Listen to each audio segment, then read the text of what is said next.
and welcome in to Party Pregame this Saturday morning. What a weekend and day we have in store for you in college football.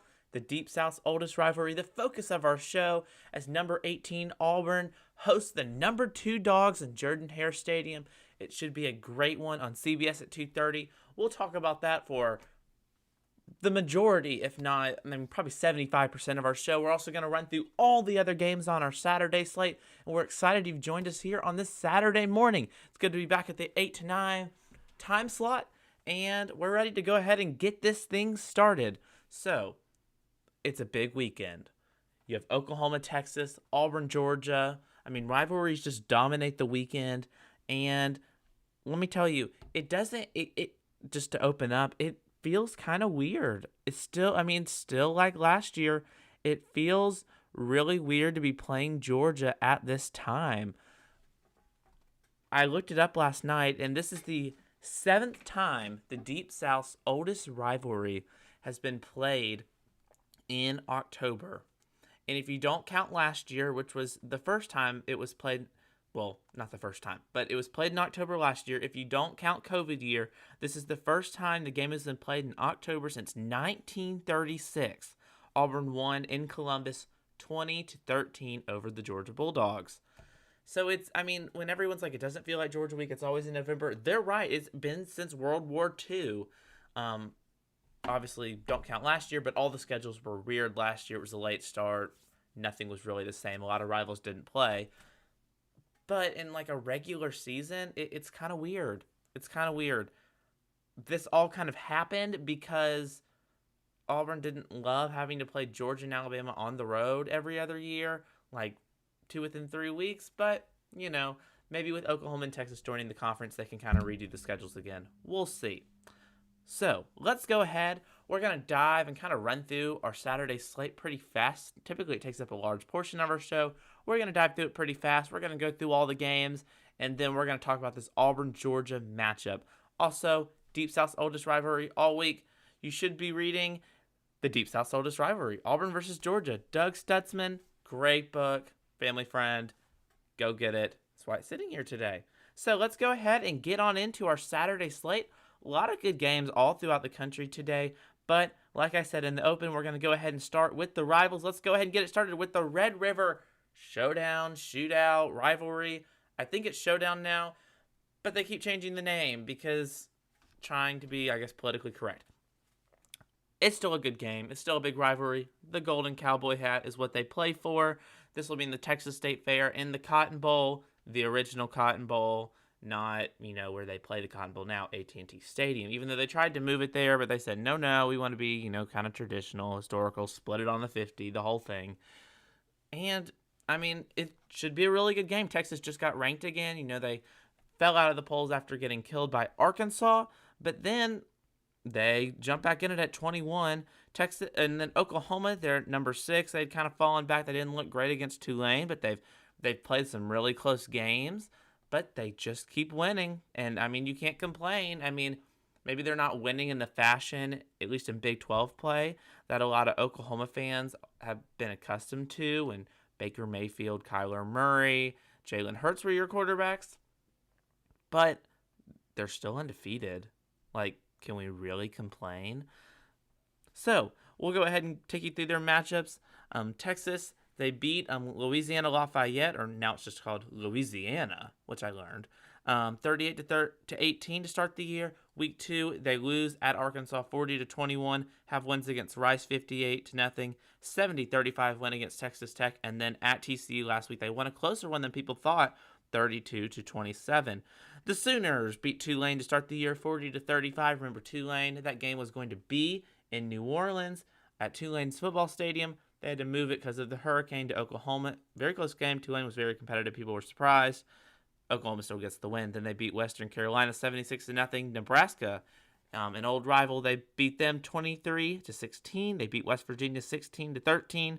And Kansas State 37-31. Close games, but they're all wins. And what coach wouldn't take that? So, between Spencer Rattler, he was a big Heisman. Everyone was really high expectations. He's fallen off, but he keeps winning. they were booing him. I didn't love that. At the Oklahoma game, like his own fans was like, really, don't boo your own player. That's kind of tacky. But I mean, it should be a really good game. I'll make this pick on my Patrick picks, which will be from a location that you'll find out later on the show. Let's go ahead and get into our next one. Number 7, Ohio State looks to keep the undefeated Big Ten season alive. Remember, they lost to Oregon in week 2. So now they play Maryland. Maryland's actually had a pretty decent year here. Maryland is 4-1, same as the Buckeyes. If we all remember, Taulia Tagovailoa is Maryland's quarterback. Remember, we all know it's to his brother. And I swear every Maryland, which I don't watch a lot of Maryland football, like who does? But every time it's like, and did you know he is brother of Tua Tagovailoa? It's like, well, yeah. I mean, how many people have the last name Tagovailoa? Like, come on now. So, Ohio State, they get that win at Minnesota. It was kind of close. And everyone's like, what a resounding win by the Buckeyes. Minnesota sucks. And that's been evident. I mean, Minnesota was losing to like Bowling Green. They lose to number 12 Oregon, 35-28 at home. Then they beat Tulsa and Akron and Rutgers. So they really haven't played a pretty decent team until now. This game will be in Ohio Stadium and will be that big noon game on Fox, which will lead in from the big noon kickoff show, whatever it's called. Maryland, their first loss was last week when they lost to number 5 Iowa. Before that, they had wins against West Virginia, Howard, Illinois, and Kent State. So it should be I think it's going to be a pretty good game. Ohio State is a 21.5 point favorite. So maybe Maryland will keep it competitive, have the same record, but I think the quality of teams is a little different. Let's go ahead and get into what has been called. It was called by Dan Peck on The Drive, and it couldn't be more true. I thought it was hilarious. I'm going to use it here. The aftermath game. After Arkansas gets blown out by Georgia. After Ole Miss gets blown out by Alabama. Who was kind of a for show. Like, they looked really good. They were the trendy team. We ranked them really high. They start losing. And who's maybe a little bit more for real? We're going to find out. Arkansas, number 13, plays number 17, Ole Miss. They obviously both fell back in the polls after last week's big losses. So this game will be at Ole Miss. This will be the lead-in from College Game Day, and Ole Miss is a 5.5 point favorite. Both these teams were undefeated heading into last week, and I just told you who they lost to. But Ole Miss, prior to that, had played Louisville. What team is that? Oh, Austin Peay. I knew that. Tulane, and then Arkansas. They were the Texas State champions. Let me tell you, they beat Rice. Number 15, Texas. Georgia Southern doesn't count towards the Texas State championship, of course. And the number 7, Texas A&M in Jerry's world. Key with these two teams is, like I said, who's for real. My thought on the game, and I picked this one later, so I'm not going to go too into it. But I would have to say that Ole Miss's offense is better than Arkansas's. Arkansas is very one-dimensional. If you can stop the run, and that's what Georgia was able to do last week, I feel like you got a good shot. And, I mean, I'm not going to tell you who I picked because I'm about to give it away. Next up, we have Tennessee and South Carolina. Everyone liked my new Smokey graphic. I had to Photoshop that because I didn't like the ones I was finding on the internet. Just wanted to point that out. I don't know where my dog is, but she would like it. Okay, that was very off topic. Tennessee plays South Carolina. This one will be on ESPN2 at the noon hour, I guess 11 a.m. for those of you in the Central Time Zone. Tennessee, 10.5 point favorite. Tennessee wearing black uniforms. I thought about making Tennessee's graphic black, but it didn't look good. Which is kind of my thoughts with their uniforms. They're wearing black. First time they've worn black, it says it on the graphic, since 2009 when certain head coach was there by the name of Lane Kiffin, now Ole Miss's head coach. And they wore it against South Carolina, so that's kind of cool. I don't know what they have against South Carolina, but it'll be a blackout in Neyland Stadium, which is kind of odd for Tennessee. I'm a big traditionalist when it comes to uniforms, but hey, like, maybe. I don't think it's going to turn the program around, but, I mean, I guess we can laugh at you a little bit. Who knows? It's kind of weird. So, this is a big game, in my opinion, for bowl eligibility when you actually look at the football game and not just what they're wearing, because at the end of the day, what they wear doesn't matter unless it falls off. Tennessee and South Carolina are both 3-2. Tennessee is 1-1 in the Southeastern Conference. Remember, they blew out Missouri last week, 62-24, and then they lost at number 11 Florida. This is their first SEC home game. Tennessee's losses went to Florida, as we just said, and then Pittsburgh at home. South Carolina's losses are to Kentucky and Georgia. That's probably the two best teams in the East. I mean, Florida looks pretty good too, but Kentucky beat them head-to-head, so you gotta count it. South Carolina's only wins have been against Troy, Eastern Carolina, and Eastern Illinois. Never heard that team before. So, I kind of favor Tennessee in this game. This is a big win. I think if Tennessee can get this one, they're only 2 wins away. Let's look at their remaining schedule. Then they'd only be 2 wins away from a bowl game, which I feel like a bowl game in the first year after all that roster turnover, after all the drama, wouldn't be that bad. Oh, Tennessee. Okay, after South Carolina, they play 17 Ole Miss, number 1 Alabama, number 16 Kentucky, number 2 Georgia.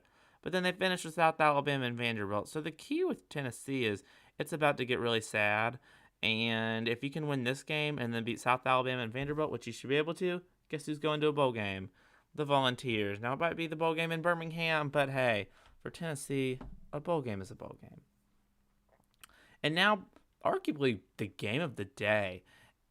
Iowa, Penn State. Personally, I've always liked Iowa. I really like their logo right here, the one in the yellow with the big old thing. That's why I keep doing their graphics in games, because I just think I like that logo. It's number 3 versus number 4. Playoff implications. More importantly, I would say Big Ten implications. This is a cross-division matchup in the Big Ten. I believe this might be their protected one, to be totally honest. I actually have no idea. But all I know is it's a very, very big game. And I mean, Iowa's defense, so I've looked at a lot of the defensive statistics nationally this week to try and compare. I'm comparing like number 1 to number 2, and you'll see in some stats later to show you like how much better Georgia's defense is than everyone else's. Iowa's number 2 in a lot of those categories. Iowa's got a good defense. Can they stop Sean Clifford? Big thing with that Auburn game is Auburn allowed Sean Clifford to have all day long, and that really hurt them. I feel like if you can get pressure on Sean Clifford, you can beat him. This will be in Kinnick Stadium. Okay, so Fox is doing the game, but they chose not to make this their big noon kickoff, which I thought was a little interesting. From Fox's perspective, I like it for the school. Iowa is a 1.5-point favorite. Iowa's wins. They beat Maryland, pretty bad.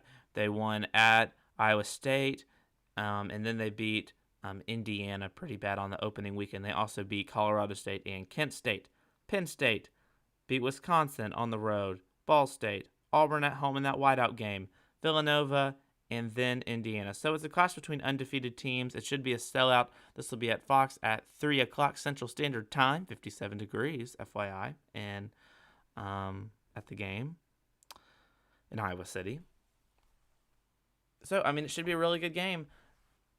The matchup is Penn State's offense versus Iowa's defense. I'm favoring the Hawkeyes, but I think I don't pick them. Spoiler. Okay, next up we have Nebraska and Michigan. Nebraska with maybe the ugliest secondary logo ever, if you look at the skull. And that's a thing for Nebraska, and I've never really understood it. So if you're interested, feel free to look it up, because I don't know what it is. I just said, they wear that often, so I put it on the thing. Alrighty. Let's go ahead and get into it. So you have number 9, Michigan. Michigan having a pretty decent year. Now let's look at who they played. Well, they did beat Washington and Wisconsin, but I believe they still have some decently hard teams on the schedule. That is right. So they beat Western Michigan at home, Washington at home, Northern Illinois at home, Rutgers at home, and in their first road game last week, they won at Wisconsin, who's struggling this year. Wisconsin, I believe, already has 3 losses. Now they play at Nebraska in a cross-divisional game in the Big Ten. Then they play Northwestern, who's had a bad year. They finish their year with kind of Michigan State, Indiana, Penn State, Maryland, and Ohio State. Some pretty good teams. Is this the year for John Harbaugh? Who knows? They need to beat Scott Frost. A lot of people are like, maybe Scott Frost will win. I was surprised Michigan's only a 3-point favorite in this one. I didn't think Nebraska was that good. Now, I'll tell you about Nebraska. They won 2 nobody games. No, they lost to Illinois to start the year. They won 2 nobody games. Then they lost at Oklahoma and at number 20 at the time, Michigan State. Those are both very close games. Then they beat Northwestern. Pretty bad. I don't know what to think for Nebraska. They've struggled. How they lost to Illinois and Brett Bielema's team that is not very good, I don't know.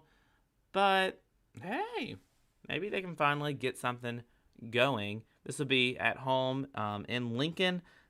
Should be a really cool atmosphere. Can the Wolverines get it done in a pretty hostile environment?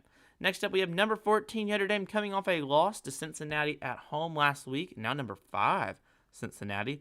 Against Virginia Tech, Notre Dame's 4-1. Virginia Tech is 3-1. The line is even on this game, which honestly, it's the first time I've made a graphic where the line's been even, so that's kind of cool. It'll be at 6:30 on the ACC network. This will be your ACC Saturday night football game. So Notre Dame, big wins against Wisconsin in Soldier Field, at Florida State to start the season, and then they finally got their loss at home against number 7 Cincinnati. If you look at Virginia Tech, only loss of the year at West Virginia. They lost 27-21. They beat UNC to really kick the year off, upset UNC. It should be a really cool environment in Lane Stadium. I'm sure they got one of those color games. They're pretty good at that. Should be a fun one. I think Notre Dame could get the bounce back win here. I mean, Virginia Tech, we'll see. Virginia Tech's been the last couple of years very off and on. Like, they've been right there at being like a challenger to like Clemson or like maybe being in that category, but then they'll like lose to someone stupid. We'll see. Then you have what was called the game of the year by many, but it's turned out not to be, and I picked it, people. I picked it. I was on the I don't think Texas A&M is going to be that good train. I was also on the I don't think LSU is going to be that good train. I've gotten a lot wrong this year, but that I can hang my hat on and say, I told you so, Jimbo Fisher. And it's hilarious because they just gave him that humongous contract. It's kind of funny to me. You know. So Alabama, the Crimson Tide, they're 5-0. And then Texas A&M, they're 3-2. Texas A&M has losses to Mississippi State too. I mean, come on. And then number 16 Arkansas, Alabama has wins against Miami on the road at Florida 31-29, and then against Ole Miss in blowout fashion, just throwing popcorn around last week. What an interesting moment when Lane Kiffin in the pregame interview was like, "Get your popcorn ready," and like just threw the popcorn. I mean, I was like, "Oh, Lane, you're gonna lose by 40." And hey, they only lost by 20. They had a comeback in the second half. This game, okay, so CBS has 2 doubleheaders every year. They have an 11 a.m. and their traditional 2:30, and then they have a 2:30 and a night game. They chose this to be their night game in Kyle Field. I don't think it's going to be a very good game, but what the heck. So that means, as we get ready to transition to a very big game, Brad Nessler and Gary Danielson will be at the Alabama-Texas A&M game, meaning that I don't know who's calling Auburn's game, but I know the analyst is Aaron Murray. Boo. We don't like Aaron Murray. You know, played at Georgia, quarterback, 2010 to 2013. And let me tell you, I'm not a fan. Like, okay, tangent, but it kind of relates to Alabama because I'm going to talk about Greg McElroy. I've never liked Greg McElroy. I don't think a lot of Auburn people do. But I will say this. When I heard he was broadcasting Auburn's game, he was being the analyst for Auburn's game last week, I was not happy. I was like, I don't like him. He's annoying. He did a really good job. He gave some good insight. He broke down Bo Nix pretty good. Good job. I wouldn't want him calling the Iron Bowl, though. Like, I feel like that's different. You know, like Aaron Murray calls Auburn, Mississippi State. Yeah, what the heck? I don't care. He calls Auburn, Georgia. Like, I feel like he's a little biased, you know? Like, So I'm not a huge fan of that, but it is what it is, folks. And then, the game of the day. As we all know, the Deep South's oldest rivalry, the 126th edition of this football game. So, actually, it was called the Deep South's oldest rivalry because I believe North Carolina and Virginia had been playing the longest, but with COVID and something else, it has surpassed, and it is now, you could call it the South's oldest rivalry, but it's always been called the Deep South's oldest rivalry, which works. I mean, it was like a matter of like one game. So it's number 2 Georgia, number 18 Auburn, and Jordan-Hare Stadium. Georgia is a 15.5-point favorite, and this is surprising. I was reading something this week, and did you know in 2012 when Auburn sucked, and by that point in the season we knew we were awful. It was in Jordan-Hare Stadium. It was like number 2, number 3 Georgia. Because remember, they were about to go play Alabama for that big SEC championship game where they got 5 yards away from going to a national title and likely winning one. LOL, 1980. Haha. I had to throw it in there at least once. We're gonna throw it in there more though, because it's been a long time for our Georgia Bulldog friends. It's been a long 41 years. It's been a long 41 years. Okay, I'm just laughing at Georgia because it's fun, and it's fun because even Georgia Tech's won a title since then. It's like hashtag depressing. So Auburn has not been. Now let's talk sad about Auburn. So Georgia's a 15.5-point favorite. Georgia was a 17-point favorite when they played Auburn in 2012, and they beat Auburn by like 40 or something. It's like, really, like how things have changed. And Auburn has we don't have a bad team. We just won at LSU, so should be very interesting. And this one, we're about to break down this rivalry. Actually, that is literally what we're doing for the rest of the show. So what we're going to go ahead and do as we look at our fun graphic with the coaches and players. Okay, I just had to shout that out because I was really proud of it. So we are about to go through 10 of the best Auburn, Georgia games, all the way back from 1892. And this is not the 10 necessarily best games, but it's just 10 memorable games. I had to get some help from my dad. Shout out. And the book. Hey, and the book. Oh, you can't see it because of my graphic. And the book. From games prior to like me being alive, like 2003 was when I was born. FYI. But so we got more than half are older games. But then, we have some more recent ones just for the newer fans. Me, really. So let's go ahead and get this party started with our Deep South's oldest rivalry games to remember. Alrighty. So the first college football game between Auburn University and the University of Georgia was played on February 20th, 1892 in Piedmont Park in Atlanta, Georgia. George Petrie was the coach for Auburn, and he was the founder of football at Auburn University. Charles Hurtley was Georgia's head coach. The two met at graduate school classmates at Johns Hopkins University. That's how they kind of formed a relationship. How they honestly probably got this rivalry started.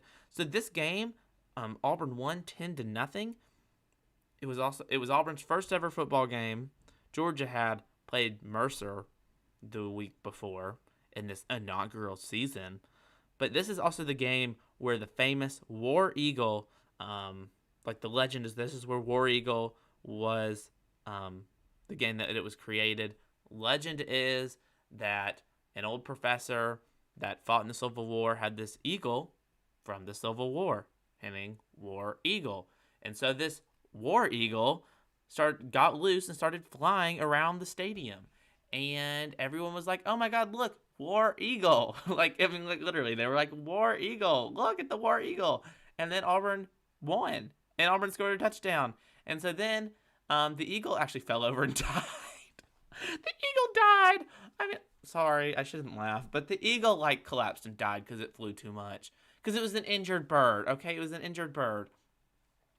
But, so the eagle's dead, but they brought new eagles to the games, and everyone said War Eagle, and it became a thing. So, War Eagle, and let's move to our next game. So, we move 71 years in the future to a little bit more modern college football, you could say. So, Let's go ahead and go to the 1971 game. This was at Sanford Stadium in Georgia. Both teams entered the game undefeated. Game in Athens, Pat Sullivan threw for 4 touchdown passes and locked up the Heisman Trophy in a huge win. This game, they did the bowl games weird back then, but Auburn and Oklahoma were picked to go to the Sugar Bowl. Before they do this before like the Alabama game, which I guess for travel, but it was also like weird, like the season wasn't over yet. So Auburn and Oklahoma went to the Sugar Bowl, and Alabama and Nebraska went to, I believe, like the Orange Bowl, and then Alabama and Nebraska actually played for the national championship because they both won the next week, I believe. My grandparents can fact check me if I'm wrong. They were actually at this game. So yes, locked up the Heisman Trophy. Big game for Shug Jordan. As we see, Shug Jordan, that famous hat, that's what his statue looks like. You know, Auburn had unveiled the statues yesterday of many of the great coaches. They actually did it off all the people that the stadium was named after. So that would be Shug Jordan, Pat Sullivan. My bad, I got really lost. Okay, Shug Jordan, Pat Dye, and Cliff Hare. So I thought that was cool. You can go see that. It's right by where the locker rooms are.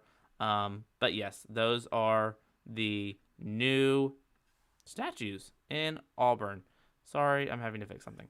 All right, next up we have the 1983 edition of the Deep South's oldest rivalry. This game also in Sanford Stadium between the number 3 Auburn Tigers and the number 4 Georgia Bulldogs. As you can see, there's a lot of games in this rivalry where these teams are ranked up really, really high, and there's a whole lot on the line.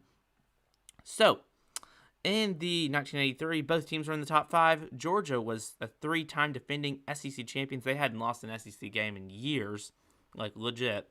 Game was in Athens. Auburn won between the hedges with Bo Jackson and won Pat Dye's first ever SEC title, starting that historic career that would end up leaving a statue in Auburn. I mean, naming the field after him, the whole thing. Truly, not the start, because I would say Bo Over the Top, that was kind of the start of the famous career, but it was definitely a turning point for Pat Dye and this Auburn program. Next up, we go to the 1986 game. A lot of people remember this one, especially if you were alive. Auburn was heavily favored. Georgia pulled off the upset 20-16 against the number 8 Auburn Tigers at home in Jordan-Hare Stadium. This was Vince Dooley's last win over Auburn. Georgia fans stormed the field at Jordan-Hare Stadium, and you don't like storm the away team's field. So the security decided, you know what we're going to do? We're going to turn the sprinkler system on. Now, a lot of people will say the industrial fire hoses, and it looks like the civil rights movement. No, this was the sprinklers that watered the grass. It was more of a just please, hey, get off our field. I think it's personally hilarious. Next up, we move to the 1996 edition of the Deep South's oldest rivalry. Georgia beat Auburn 56-49, the first overtime game in the SEC. 4 overtimes were played. On the last play of the game in not overtime, in the fourth quarter, Mike Bobo, Georgia's prior offensive coordinator, Auburn's current offensive coordinator, he's been on both sides of the rivalry, threw a desperate touchdown pass to force overtime. 4 overtimes later, Georgia won in Auburn. Next up, we go to another game for the Dogs, the famous blackout game in the 2007 season. Georgia came out, and so they said it was going to be a blackout. Everyone had been wanting to do a blackout. The seniors had been wanting to do a blackout, so they said, fans, wear black. And so they did. All the fans wore black, and then Georgia came out in red jerseys. It was like, oh, well, Georgia's not going to change their jerseys, like their traditional blah, blah, blah. They go back into the locker room. The black jerseys are sitting there. They change, and then they run out of the tunnel with black jerseys. Pretty cool. Georgia had a really big atmosphere. That's the famous Soldier Boy, Vern Lundquist dancing, the whole thing. Georgia beats Auburn 45-20 in a top 17 team matchup. Next up, we go to the 2010 season where Cam Newton, played against Georgia. Cam Newton goes off. Nick Fairley makes Aaron Murray's sad, and Auburn clinches the SEC West in a 49-31 win in Jordan-Hare Stadium. Auburn number 2 in the country, Georgia unranked, just trying to pull off the upset. Big win for Auburn. Auburn going back to the SEC championship game for the first time since 2004, and a critical part of that magical 2010 season. Next up, we go to one of the craziest games in the rivalry's history. The 2013 edition of the Deep South's oldest rivalry between Auburn and Georgia. Auburn gets off to a commanding lead to kick off the game. Georgia comes roaring back in the fourth quarter, takes the lead 38-37 by 1 point. I still don't think Aaron Murray was in. He was not in. Georgia did not score, but whatever. Auburn still wins, sets up one of the most dramatic moments in the history of the Auburn football program. Auburn, Nick Marshall stands in, steps back, throws the home run ball. It's tipped up. Lewis is going to catch it. Lewis is going to score. Touchdown Auburn. The famous call by Rod Bramlett. Auburn beats Georgia. Georgia actually has one more drive. People forget this. People think that just ended the game. No, it didn't. Georgia had one more drive. They get down, get the big sack on Aaron Murray as he's throwing. Georgia got to literally the 20-yard line. Kind of terrifying. Auburn pulls it off, which sets up the big one against Alabama a couple weeks later in that 2013 season. Then we go to the 2017 season, part 1. I know there's 2 parts. I always forget there's 2 parts, and we'll find out in a minute why. Auburn, number 1, Georgia, comes in. Second year of Kirby Smart. True freshman Jake Fromm. They come in all proud to Jordan-Hare Stadium, and Auburn just beats them down from the beginning. Georgia, I actually watched this game last night, TBH. Georgia had lots of just self-imposed, just lots of flags, that stupid stuff. Auburn wins. Kerryon Johnson goes wild. Auburn has that deep pass to Darius Slayton. Just an all-around, probably one of my favorite football games I've ever been to. Auburn wins 40-17, kicking off, getting ready for that big one against Alabama, in which Auburn beats 2 number 1 teams in 3 weeks. So that one was in 2017. So then after beating Alabama, they played Georgia in the SEC championship game. The Dogs get the best of the number 2 Tigers. Georgia clinches the spot in the Rose Bowl and the college football playoff. Auburn falls to the Peach Bowl. Auburn was a little banged up after that Alabama game, and Georgia's able to take advantage of it and win 28-7 to clinch the SEC championship. First time I believe Georgia won it since 2005. So you know what? Good for the Dogs, but still made me very sad, to say the least. Alrighty, next up we're going to go ahead. Thank you for taking through that memory lane as we kind of look back on what a great rivalry it really is against Auburn and Georgia. Just truly so much history. And just always been typically always a really good game. Let's go ahead and get into our player profiles. We're going to go ahead and start. We're going to go through quarterbacks, running backs, wide receivers, and linebackers for both teams. We're going to kind of talk about the players and then tell you why each of these players needs to have a big game in order for their team to win. So we start with the obvious for Auburn. Bo Nix. Gotta have a big game. Gotta play great against the Georgia Bulldogs, that elite defense. And we're about to go through stats and storylines in a minute and really tell you why and show you why Georgia's defense is so good. But Bo Nix, we all know, one of the keys going into, or one of the things that was talked about after the LSU game, was the coaching staff was like, we just have to let Bo be Bo. We got to let him run around, do some of the crazy magic, which worked, and it might not work against this Georgia defense. One key in that LSU game that I noticed with Bo Nix that I think is going to have to be big is, yes, he's got to throw the ball. And there were some drops by the wide receivers, and he was pretty accurate. Auburn has to be able to let the quarterback run too. That's when Bo's been most successful. He's a running threat. Bo Nix and TJ Finley, they're pretty comparable when it comes to the passing game, but Bo Nix is a better runner by far, and I think he's just the better quarterback. So I'm not even going to get on that discussion, but he's got to be. It's going to be a very tough task for him.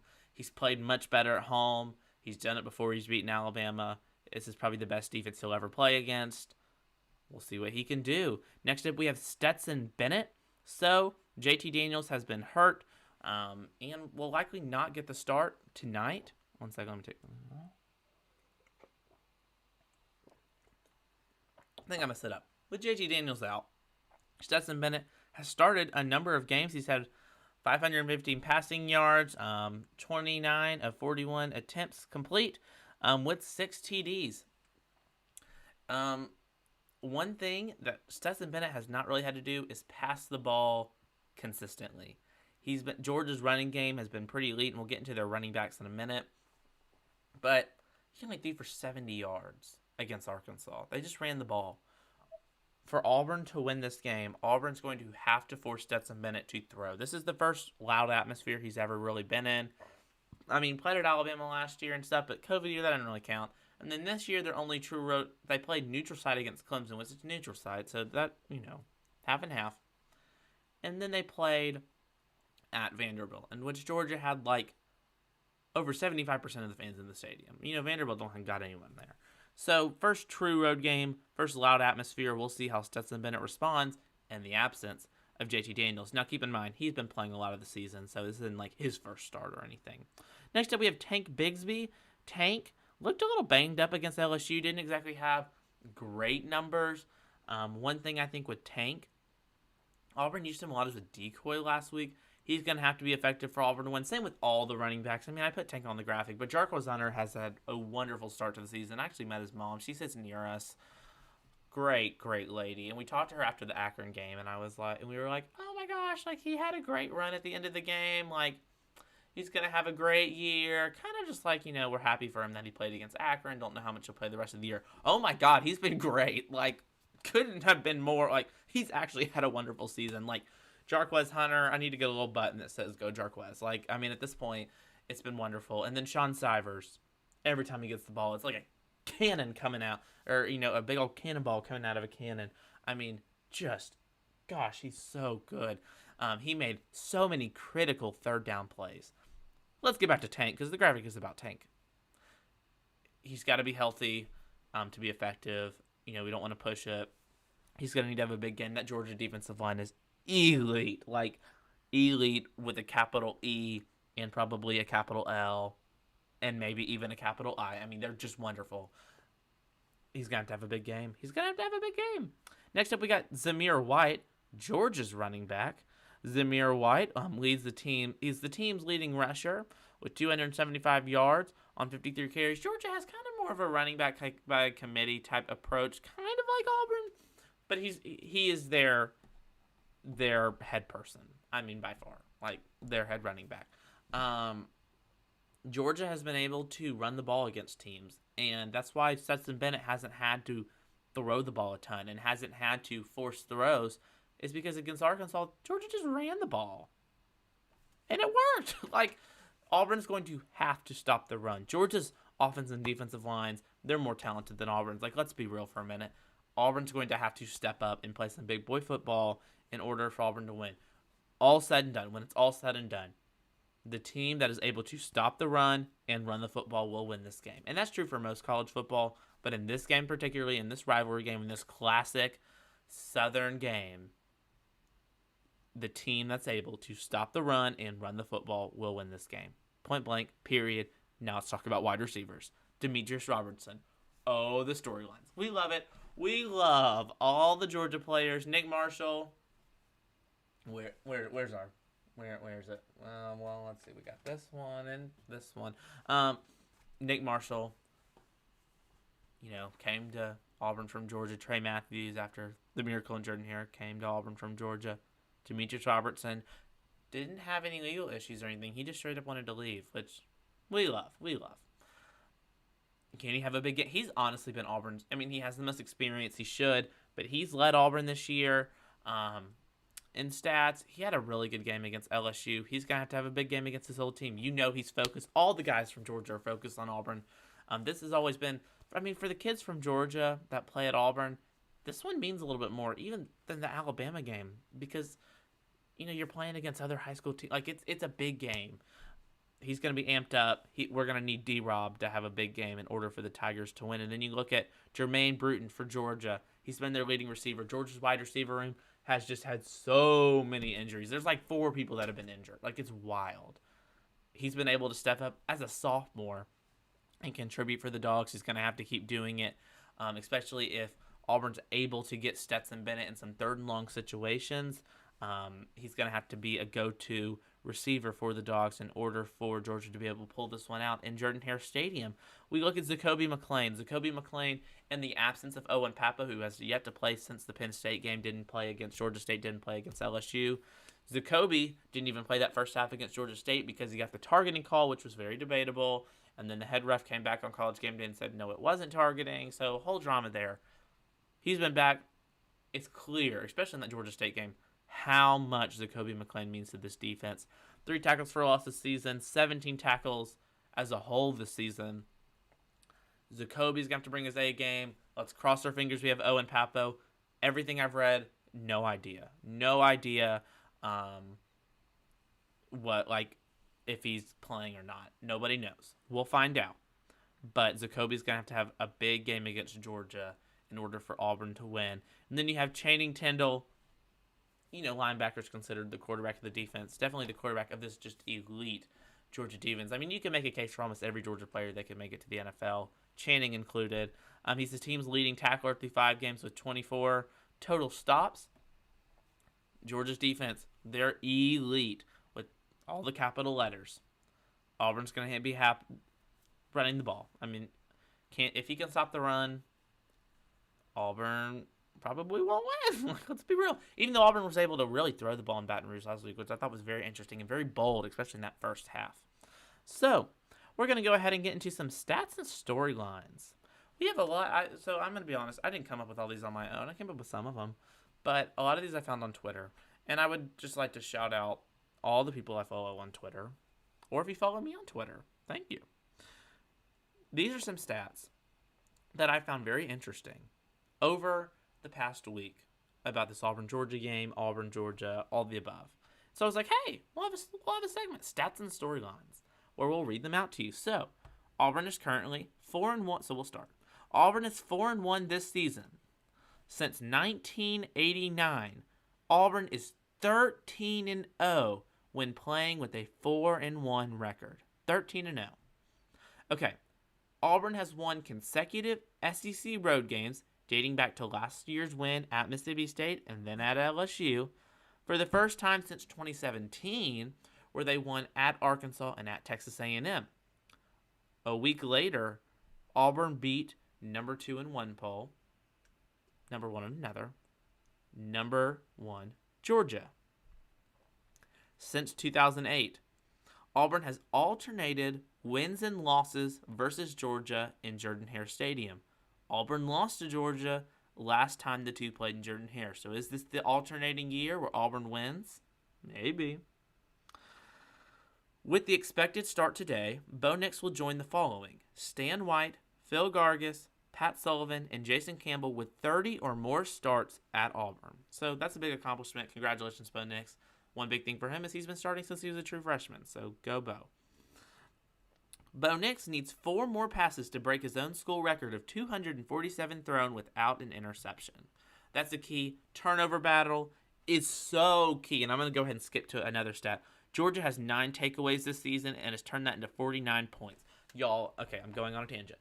Turnover battle is like so crucially important. So crucially important. Like, if Auburn turns it over, we're not winning. Like, pack it up, let's go.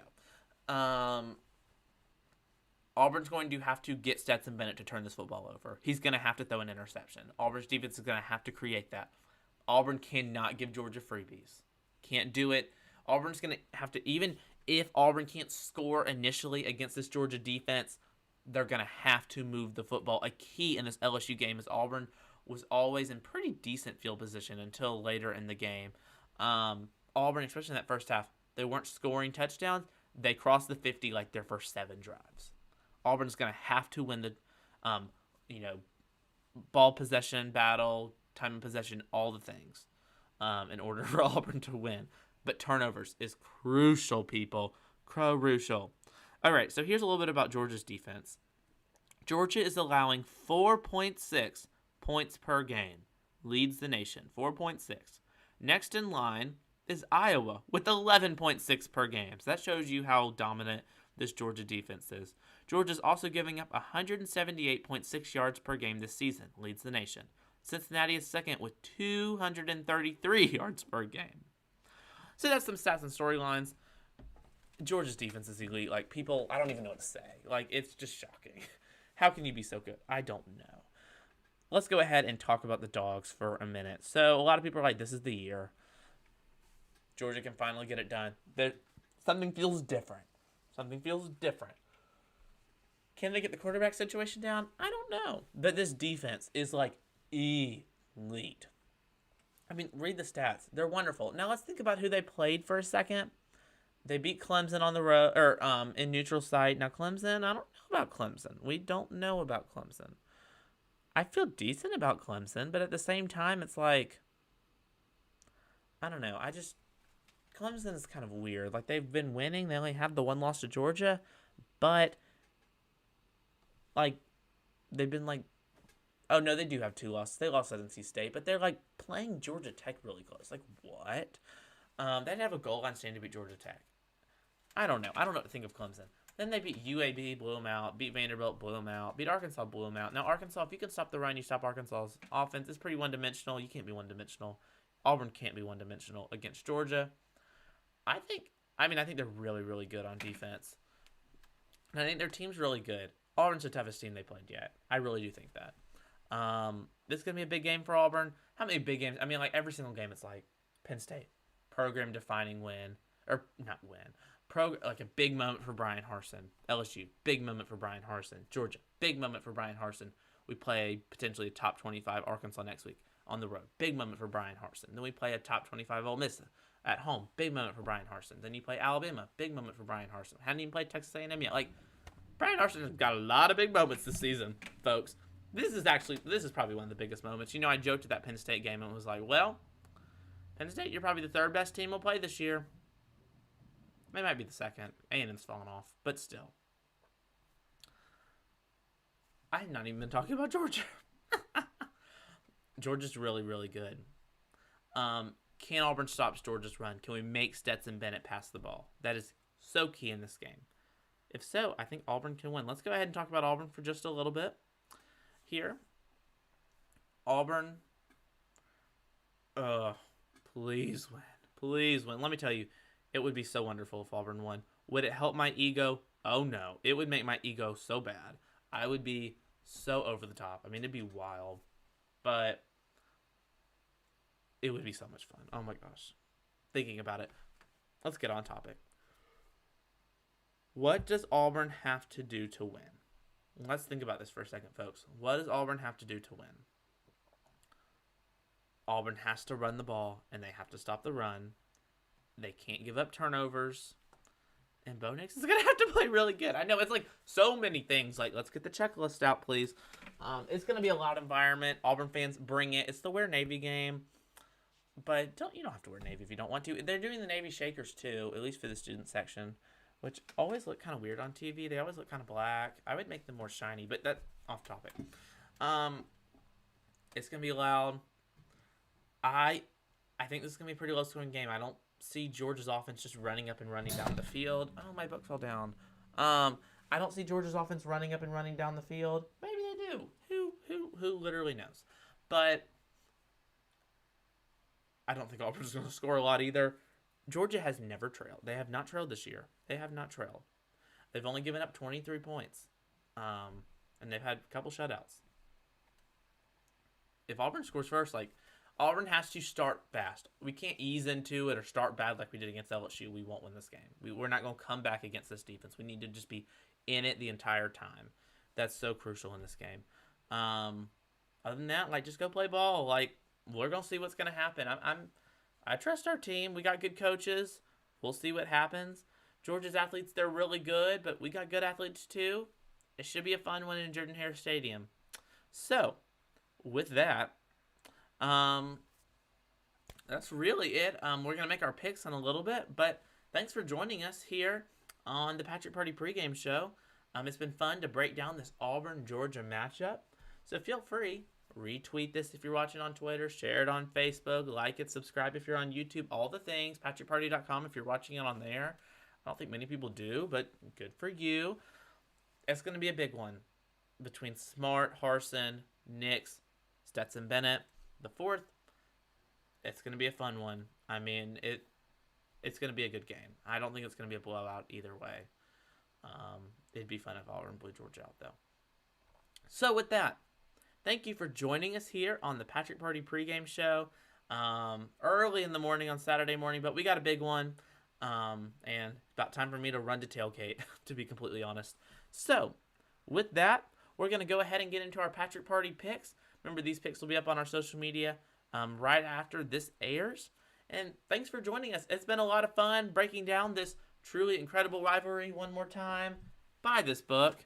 Doug Stutzman wrote this wonderful book. I mean, there's like just pages and pages about this wonderful rivalry. Dates back to when the game was played in Atlanta, Columbus, Athens, and Auburn. Great book. Great rivalry. It's going to be a lot of fun. The 126 Deep South's oldest rivalry is coming up in just a little bit. But first, let's have our Patrick Party picks as we close out pregame. Welcome into the Patrick Party. We're here at the end of tip-off at Toomers as we get excited and get ready. We're about 1 month out from the start of the Auburn men's basketball season. Just a little plug. We'll cover some of the big games, and then once SEC play hits, it's right about New Year's Eve, which is when all of the games and bowl games are done. For college football, we'll start talking and really covering this team. But we got some big picks here this weekend. We'll start in the Texas State Fair, number 6 Oklahoma, now ranked again, number 21 Texas. It's a big one. These games are always very close. There could be an upset, but I'm going to have to go with the Oklahoma Sooners in that one. Next up, you have Arkansas Ole Miss, quite possibly called the aftermath game, after you get beaten down by the two big teams. Which team is going to keep the good season alive and which one is going to kind of fall back a little bit? I'm going to have to go with Ole Miss in this one. If you can stop Arkansas's run game, you pretty much stop them at all. So I'm going to have to go with the Rebels in that one. Next up, we have a big game, arguably the game of the day. Number 3 Iowa, number 4 Penn State. Big Ten implications, even playoff implications on the line. Penn State looked really good when we were there. I really like Iowa. I am going to go with the Nittany Lions in that one. Their offense is really good. Notre Dame plays Virginia Tech. Virginia Tech's had some upsets. They've had a pretty good year. Notre Dame just lost to Cincinnati. I like Notre Dame in the bounce-back win. LSU plays Kentucky. LSU just lost to Auburn, as we know. Starting to maybe have a bad season. Could, that start to fall apart a little bit. Kentucky got a big win. I'm going to go with Kentucky in this one at home. It's a big environment. SEC Nation's there. Alabama plays Texas A&M. Everyone called this the game of the year when the season started. A&M fell apart. Kind of predicted it. I'm going to go with the Crimson Tide. And then Auburn plays Georgia in the Deep South's oldest rivalry, CBS, the SEC on CBS Game of the Week at 2:30 here in Jordan-Hare Stadium. It's going to be an electric atmosphere. Georgia's defense is great. Auburn's offense is going to have to play near perfect.